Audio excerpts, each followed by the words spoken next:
Hello বন্ধুরা, আজকের এই ভিডিওতে আমরা ক্লাস 4 এর বাংলা বিষয়ের প্রশ্নপত্র দেখব।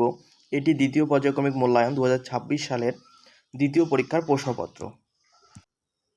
এই প্রশ্নপত্রটি তোমাদের পরীক্ষার জন্য এবারে খুবই গুরুত্বপূর্ণ রয়েছে। আমরা দেখে নেব আমাদের বাংলা বিষয়ের কোন কোন প্রশ্ন আমাদের পরীক্ষা আসতে চলেছে।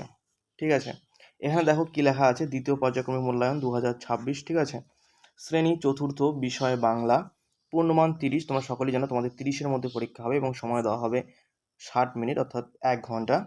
এখানে তোমাদের বিদ্যালয়ের নাম, এখানে তোমাদের নিজেদের নাম এবং এখানে তোমরা তোমাদের ক্লাসের যে বিভাগ লিখবে সেটা ক না খ বিভাগ সেটা তোমাদের কিন্তু লিখতে হবে এবং এখানে তোমাদের ক্লাসের ক্রমিক সংখ্যা অর্থাৎ রোল নং কিন্তু লিখতে হবে তোমাদের। এগুলি লেখার পর আমরা প্রশ্নের দিকে যাব, দেখবো আমরা কি কি প্রশ্ন আমাদের পরীক্ষায় আসবে। আমরা দেখে নেব প্রথম প্রশ্ন। প্রথম প্রশ্ন বলেছে, দেখো কি বলেছে প্রথম প্রশ্ন,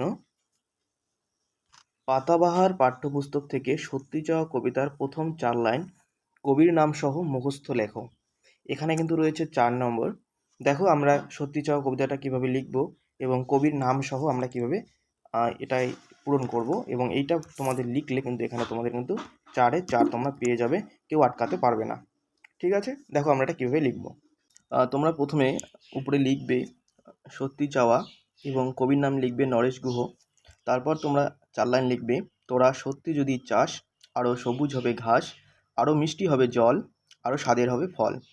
তোমরা চাইলে 6 লাইনও লিখতে পারো, যেহেতু 4 লাইন বলছে 4 লাইন লিখে দেবে এবং সেখানে কিন্তু তোমাদের 4-এ 4 কিন্তু তোমরা পেয়ে যাবে। ঠিক আছে, এবার আমরা পরের প্রশ্ন দেখে নেব।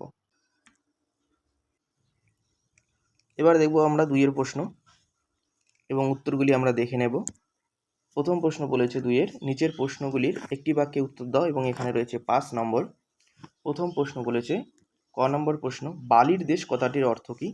ঠিক আছে, তোমাদের বইয়ে কিন্তু এই উত্তরগুলো রয়েছে, আমি তবু কিন্তু উত্তরগুলো তোমাদের বলে দিচ্ছি। প্রথম প্রশ্নের উত্তর হবে বালির দেশ কথাটির অর্থ হচ্ছে মরুভূমি। তোমরা লিখবে মরুভূমি।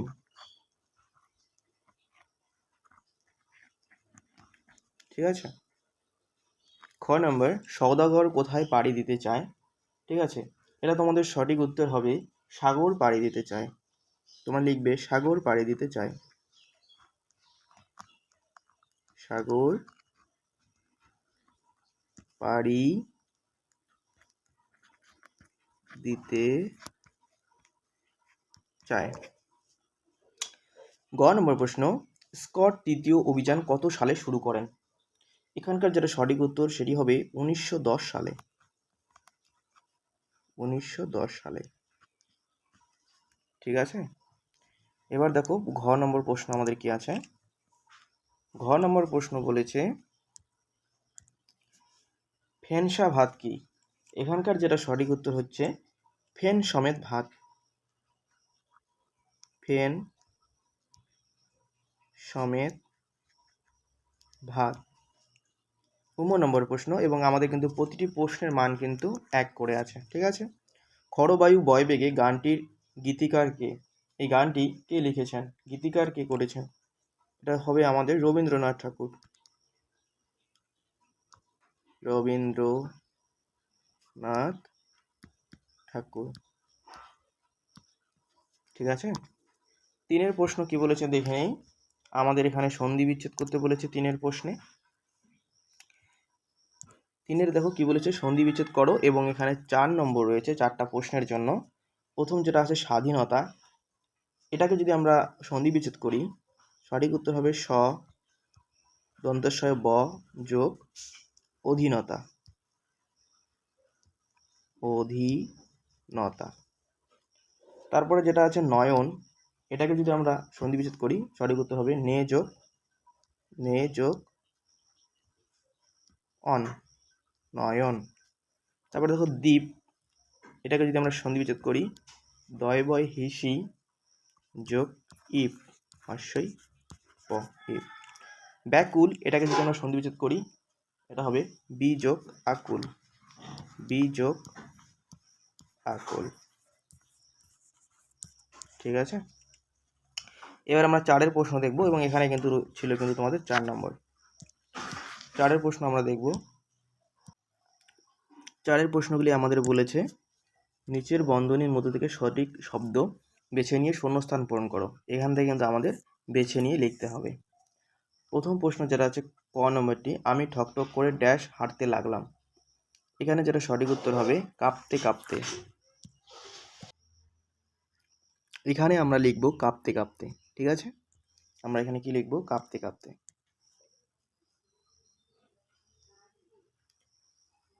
কাঁপতে কাঁপতে। ঠিক আছে। খ নম্বর প্রশ্ন, পাতার ফাঁক দিয়ে বাতাস বয়। এটা হবে উত্তর হচ্ছে শো শো। শো শো শো। উবা ড্যাশ দিয়ে ছবি আঁকায় ভারী ওস্তাদ। এটা সঠিক উত্তর হবে কাঠকুটো। কাঠকুটো। ঘ নম্বর, পাবি না আয়াসে অতি দ্রুত মাটি ড্যাশ চলে যায়। এটা হবে ছুঁয়ে ছুঁয়ে। ছুঁয়ে ছুঁয়ে। ঠিক আছে, বানানগুলো তোমরা পাশে লেখা আছে, একটু দেখে নেবে। ঠিক আছে, এবার দেখো পাঁচের প্রশ্নগুলো কি আছে। পাঁচের কিছু এখানে শব্দার্থ দেওয়া আছে, আমরা এখানে শব্দার্থগুলো লিখবো। এখানে রয়েছে 4 নম্বর আয়াসে, যেটা আমরা শব্দার্থ করব। ঠিক আছে, এটা আমরা লিখবো। দেখো আয়াসে কি হবে? আয়াসে মানে হচ্ছে পরিশ্রমে। পরিশ্রমে। ঠিক আছে, সে দিয়ে মানে হচ্ছে প্রবেশ করে। প্রবেশ করে। দুর্লঙ্ঘ মানে হচ্ছে যাকে সহজে লঙ্ঘন করা যায় না। যাকে সহজে লঙ্ঘন, ল উময় ঘ দন্ত ন, লঙ্ঘন করা যায় না।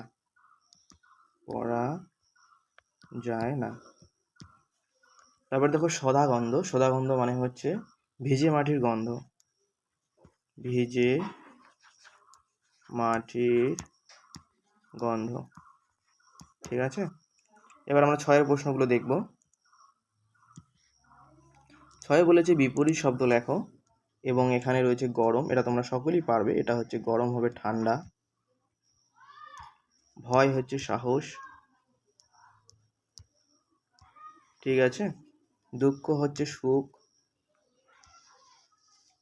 দুরন্ত হচ্ছে শান্ত। এখানে রয়েছে 2 নম্বর। এবার আমরা 7-এর বাক্য রচনাগুলো লিখব। বাক্য রচনা করো হেঁটে হেঁটে। এটা আমরা লিখতে পারি হেঁটে হেঁটে। রাম রাম হেঁটে হেঁটে হেঁটে হেঁটে হেঁটে বিদ্যালয়ে যায়। বিদ্যালয়ে যায়। গৌরব আমরা লিখতে পারি নেতাজি আমাদের দেশের গৌরব। আমাদের দেশের গৌরব। নেতাজি মানে হলো নেতাজি সুভাষচন্দ্র বসু। ঠিক আছে, এবার হচ্ছে এটা আমরা বাক্য যেভাবে তোমরা লিখবে নিজেদের মতো করেও লিখতে পারো। একটা সম্পূর্ণ বাক্য লিখলে তোমরা ফুল নম্বর এখানে পেয়ে যাবে। 8-এ বলেছি লিঙ্গ পরিবর্তন করো। এখানে রয়েছে 2 নম্বর। আর ন্যাড়া, এটা হচ্ছে নেড়ি হবে। পিসিমা, এটা হচ্ছে পিসে মশাই। পিসে মশাই। ঠিক আছে, এবার 9-এর যে প্রশ্নটি বলেছে দেখে নাও। 9-এর প্রশ্নটি কি বলেছে, এবং এটাই হচ্ছে আমাদের সর্বশেষ প্রশ্ন। এখানে রয়েছে 5 নম্বর। অনধিক 6টি বাক্যে নিচের যে কোনো একটি বিষয় লেখো। হয় তোমাদের লিখতে হবে একটি গাছ একটি প্রাণ বা তোমার মা। এই দুটো সম্পর্কে কিন্তু তোমাদের 6টি বাক্য লিখতে হবে, এবং এখানে রয়েছে কিন্তু 5 নম্বর। এখানে যদি তোমরা 5-এ 5 পেতে চাও, তাহলে তোমরা রচনাটি বা বাক্যগুলো কিভাবে লিখবে তোমরা দেখে নাও। আমরা শুধু একটি দেখব, একটি গাছ একটি প্রাণ, আমরা এটা লিখব। দেখি আমরা কিভাবে লিখতে পারি। ঠিক আছে, তো আমরা রচনাটা কিভাবে লিখব। প্রথমে আমরা হেডিং করব, উপরে লিখে দেব একটি গাছ একটি প্রাণ। ঠিক আছে, এটা আমরা প্রথমে লিখব। তারপরে আমরা রচনাটা কীভাবে লিখবো দেখে নেই। তোমরা চাইলেই এটা কিন্তু দেখে দেখে খাতায় লিখতে পারো। আমি তোমাদের দেখাচ্ছি, প্রথমে লাইনগুলো দেখে নাও, তারপরে দেখো। আমি এটা পড়ছি না, তোমরা এটা নিজেরাই পড়তে পারবে জানি, এবং এটা খাতায় লিখে কিন্তু এটা মুখস্থ করবে, কারণ এই ধরনের প্রশ্ন কিন্তু তোমাদের পরীক্ষায় আসবে। ঠিক আছে, দেখে নাও। এটা তোমরা সুন্দরভাবে লিখে দেবে। ঠিক আছে। তাহলে আমাদের কিন্তু ক্লাস 4-এর বাংলা বিষয়ের যে প্রশ্নপত্র ছিল 2026 সালে দ্বিতীয় পরীক্ষার দ্বিতীয় পর্যায়ক্রমিক মূল্যায়নের এই প্রশ্নপত্রটি দেখলাম এবং উত্তরগুলো আমরা লিখলাম। ঠিক আছে, পরবর্তী ভিডিওতে আমরা অন্যান্য ক্লাসের এবং অন্যান্য বিষয়ের প্রশ্নপত্র নিয়ে আলোচনা করব। আজকের ভিডিও এই পর্যন্তই। পরবর্তী ভিডিওতে দেখা হচ্ছে। গুড বাই, ভালো থেকো।